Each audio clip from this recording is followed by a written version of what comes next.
On February 28, 2026, a thunderous shockwave rippled across the world. In the early hours of that morning, a series of carefully coordinated airstrikes struck deep into the heart of Tehran. Within hours, Iranian state media, broadcasting in a somber and grainy tone, confirmed what global leaders had been whispering, and what few could have imagined just days earlier.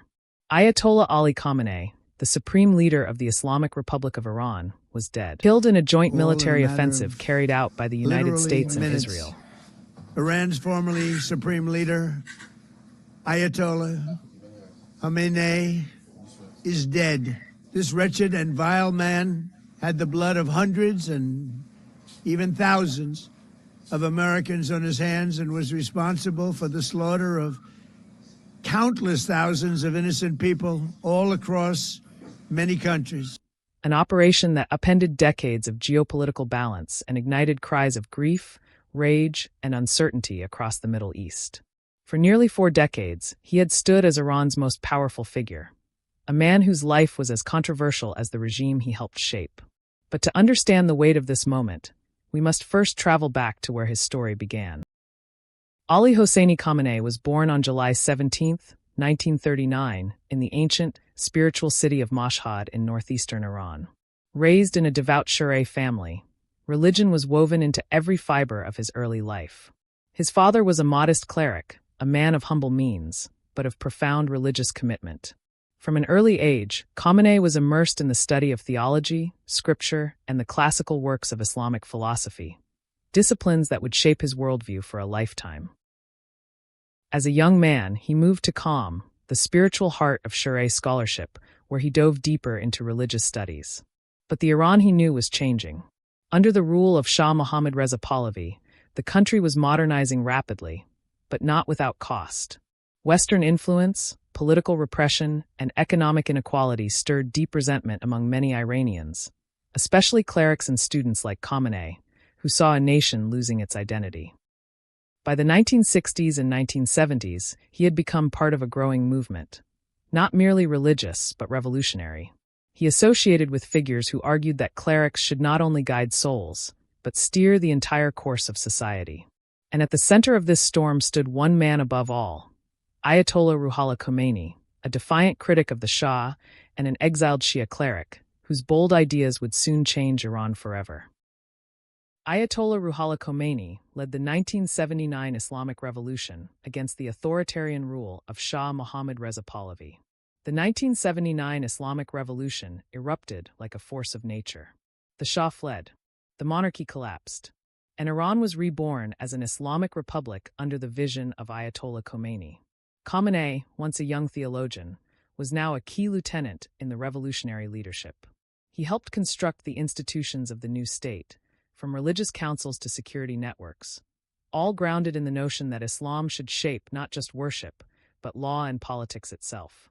In 1981, during the early tumult of the Islamic Republic, a bomb hidden in a tape recorder exploded during a public event. Khamenei was severely wounded, his right arm permanently damaged, but he lived. That near-death experience elevated him within the revolutionary elite, cementing his reputation as a survivor. Shortly after, he was appointed president of Iran, a role he held through the brutal Iran-Iraq War, a conflict that cost hundreds of thousands of lives and defined an era of hardship and defiance.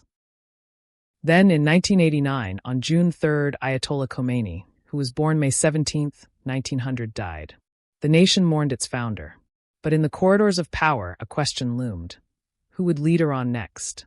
Despite not being the most senior cleric by rank, Khamenei emerged as the chosen successor, a decision that stunned many but solidified his grip on the future. From that moment forward, he became the supreme leader, Iran's final authority on religion, politics, military affairs, and foreign policy. For over 3 decades, Khamenei's rule was marked by fierce loyalty to the principles of the Islamic Revolution and an iron-fisted approach to dissent. Under his command, the Islamic Revolutionary Guard Corps, which was created by Ayatollah Ali Khamenei on May 5, 1979, grew into a powerful force, projecting Iran's influence across the Middle East. Islamic Revolutionary Guard Corps, IRGC, backed Hezbollah, a terrorist organization founded in 1982 in Lebanon by a group of Lebanese Shia clerics and militants. The IRGC also supported other terrorist groups such as allied Shiite militias in Iraq, the Houthis in Yemen, Hamas in the Gaza Strip in Palestine, Palestinian Islamic Jihad in Gaza, and West Bank in Palestine, and all these became threads in a vast network that Tehran called the axis of resistance. Within Iran itself, opposition movements rose and fell. Protests swelled in cities and bazaars, fueled by economic hardship, political dissatisfaction, and demands for greater freedom. Yet time and again, the regime crushed these movements with swift force, asserting that stability and religious governance were non-negotiable.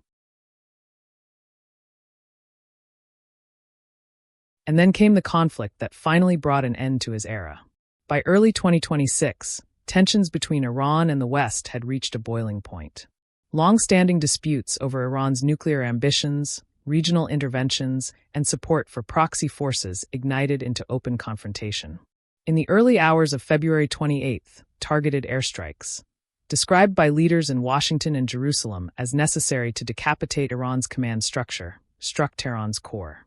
Among the reported casualties was the supreme leader himself, killed while carrying out his duties. The Iranian government responded with an official announcement: 40 days of national mourning and a vow that his death would not go unanswered. Streets in Tehran and other cities swelled with a mix of anger, sorrow, and disbelief.